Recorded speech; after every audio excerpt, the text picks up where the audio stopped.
స్కందాగ్రజ channel ప్రేక్షకులకు నమస్కారం. పంచగ్రహ కూటమి. మనం అనేక సార్లు ఈ పంచగ్రహ కూటమి గురించి చర్చించుకోవడం జరిగింది. ఇదివరకు కూడా పంచగ్రహ కూటములు వచ్చినప్పుడు అనేక సార్లు మనం ఈ ఛానల్లోనూ ఇతర ఛానల్లోనూ కూడా మీరు ఎటువంటి కంగారు పడకండి పంచగ్రహ కూటమి గురించి అని చెప్పి మీకు నేను జరిగింది. ఇప్పుడు కూడా నేను అదే చెప్తున్నానండి.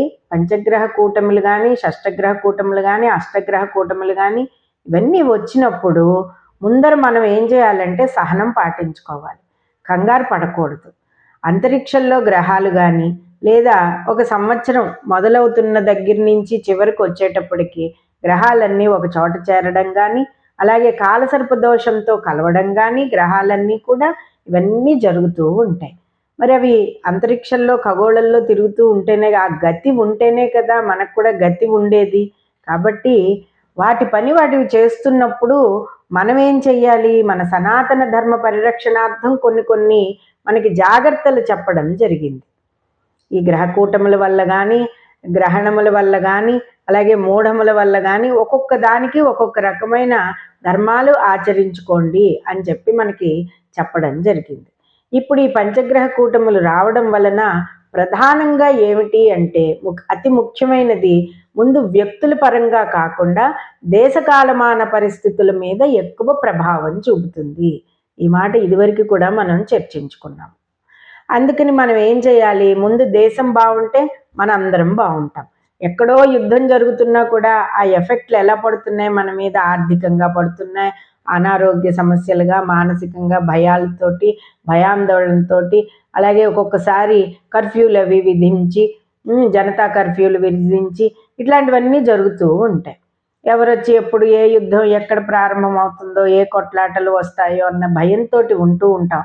ఈ భయాందోళన కలిగించే సంఘటనలన్నీ జరగడానికి ప్రధాన కారణం ఇలాంటి గ్రహకూటముల వలన జరుగుతూ ఉంటుంది. కాబట్టి ఈ మరల అనారోగ్య సమస్యలు రాకుండా ఉండాలన్నా, యుద్ధాలు పెద్ద పెద్దవి జరగకుండా ఉండాలన్నా, విశ్వంలో అందరూ కూడా క్షేమంగా ఉండాలన్నా, ఇటువంటి సమయంలో వ్యక్తులుగా మనం చేసేది ఏమిటి?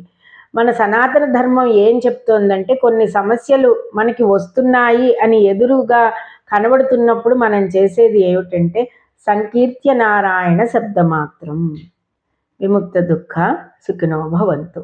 ఎప్పుడు కూడా నారాయణుని సేవించడం వలన మనకి సకల దుఃఖాలు పోతాయి.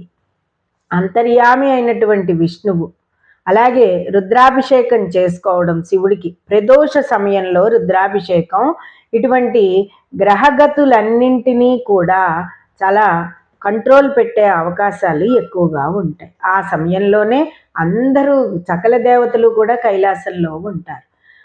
ఉదయపు అభిషేకం కన్నా, ప్రాతాభిషేకం కన్నా సాయంత్రం చేసే ప్రదోష సమయంలో చేసే రుద్రాభిషేకానికి చాలా విశేషమైన విలువలు ఉన్నాయి. ఫలితాలు మంచి మంచి శుభ ఫలితాలు ఉన్నాయి. కాబట్టి ప్రతి దేవాలయంలోనూ కూడా సంధ్యా సమయంలో రుద్రాభిషేకం జరిగేలా చూసుకోండి. అలాగే మీ ఇంట్లో కూడా ప్రదోషంలో మీ దేవుడి గదిలో కానీ లేదా కుటుంబ సభ్యులందరూ ఒక చోట కూర్చుని కానీ శివస్థుతి చేసుకోండి. అలాగే విష్ణు సహస్రనామాన్ని పారాయణ చేయండి. దీని వలన మన దేశానికి, మన ఇంటికి, మన రాష్ట్రాలకు, మన కాలనీలకు అన్నింటికీ కూడా మనం రక్షణ కల్పించిన వాళ్ళం అవుతాము. అలాగే మనం చేస్తున్న పుణ్యంలో 10 మందికి ఒక్కొక్కళ్ళం 10 మందికి ధారపోయడం వలన మన దేశానికి, వ్యక్తులకి కూడా అభ్యున్నతి కలుగుతుంది. చేత ఏదో అయిపోతుంది, వచ్చేస్తున్నాయి, ఇవి వస్తున్నాయి, అవి వస్తున్నాయని మనం భయపడుతూ కూర్చుంటే కర్తవ్యాన్ని మర్చిపోతాము. దయచేసి అందరూ కూడా గ్రహాలు అనేటివి తిరుగుతూ ఉంటాయి, ఒకచోట చేరుతూ ఉంటాయి. చంద్రుడు కలిసినప్పుడు ఆ 4 గ్రహాలతోటి చంద్రుడు 3 నక్షత్రాల మీద ఉన్న తర్వాత 2.5 రోజుల తర్వాత మరలా పక్క రాశిలోకి సంచారం చేస్తూ ఉంటారు. ఆ నక్షత్రాల్లోకి ఆ 2.5 రోజుల్లోనే ఎన్నో విస్ఫోటనాలు జరిగే అవకాశాలు ఉన్నాయి. సడన్గా ఇదేంటి ఇలా జరిగిందని అనుకుంటూ ఉంటాం కదా. కాబట్టి పంచగ్రహ కూటమి వచ్చేస్తోంది అని చెప్పి భయపడుతూ కూర్చునే కన్నా, ఏదో అయిపోతుందని ఆలోచన కన్నా మనం రెమెడీ ఏం చేద్దాము, వాట్ నెక్స్ట్ అన్నది ఆలోచించుకుంటే మనకి చక్కటి దారి దొరుకుతుంది, రాజమార్గం. అందరూ బాగుండాలి, సర్వేజన సుఖినో భవంతు అనుకుంటూ విశ్వం అంతా కూడా మన వాళ్ళందరూ ఉన్నారు. ఎక్కడ లేరండి వాళ్ళ, అమెరికాలు, ఆస్ట్రేలియాలు, కెనడాలు అందరూ ఉన్నారు. అలాగే వాళ్ళు బాగుండాలి, మనము బాగుండాలి, ఇది ప్రధానం. రెండవది, ఈ రవికుజుల కలయిక వలన ఏంటంటే అగ్నితత్వ ధోరణి ఎక్కువగా ఉంటుంది. సింహం మేషం కూడా అగ్నితత్వ రాశులు కదా. ఇక్కడ ఏమవుతుంది, అగ్ని ప్రమాదాలు సంభవించే అవకాశం ఉంటుంది. ఇలాంటివన్నీ కూడా రాకుండా జాగ్రత్త పడుతూ ఉండాలి. ఇక మూడవది యుద్ధాలు, మాటల యుద్ధాలండి. ముందర ఎక్కడ మాటల యుద్ధాలు, ఇళ్లల్లోనే. అంచేత అందరూ మౌనంగా ఉండాలి.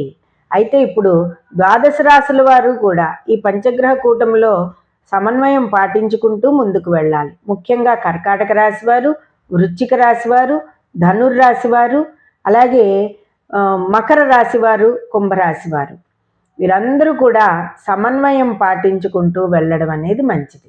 ఇక ముఖ్యంగా సింహరాశి వారు, సింహరాశి వారికి సప్తమంలోనే పంచగ్రహ కూటమి ఏర్పడుతోంది కాబట్టి మౌనం, సహనం, సర్వాభరణ భూషితం, ఇవి ప్రధానమైనవి.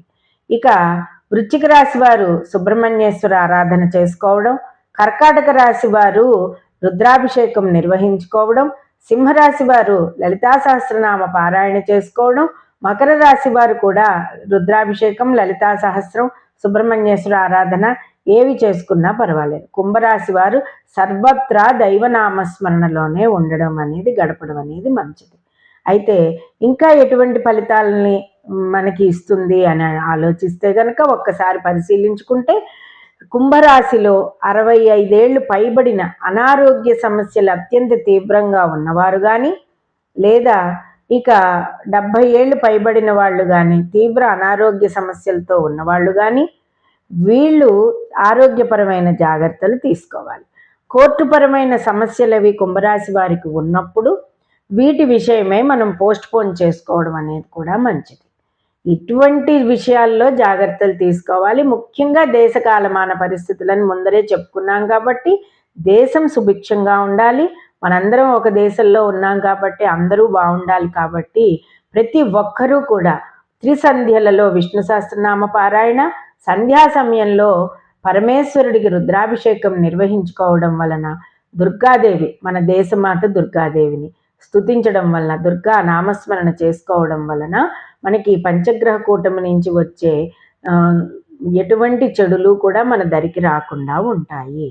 ముఖ్యంగా దుర్గాదేవి యొక్క దుర్గా సంత్రాయితే యస్మాత్ దేవీ దుర్గా దుర్గేతి కథ్యతే ప్రపద్యే శరణం దేవి దుమ్ దుర్గే దురితం హర తాం దుర్గాం దుర్గమాం దేవి దురాచార విఘాతిని నమామి భవభీతాహం సంసారాన్నవతారిణి. ఎటువంటి భయాలు లేకుండా చెయ్యమ్మా అని ఆ దుర్గాదేవిని ఈ శ్లోకంతో మనం స్మరిస్తూ చాంటింగ్ చేసుకుంటూ మననం చేసుకుంటూ మన పని మనం చేసుకుందాము. భగవంతుడి మీద దృష్టి పెడదాము, నలుగురికి సాయపడదాము. సెల్ల వేళలా కూడా దేశాన్ని గౌరవిద్దాం, దేశాన్ని ప్రేమిద్దాం. సర్వే జన సుఖినో భవంతు. అయితే ఈ శ్లోకాన్ని మా సిబ్బంది మీకు డిస్క్రిప్షన్లో ఇస్తారు. ఈ శ్లోకాన్ని అందరూ కూడా పారాయణ చేసుకోండి. స్క్రీన్ మీద కూడా ఇవ్వడం జరుగుతుంది.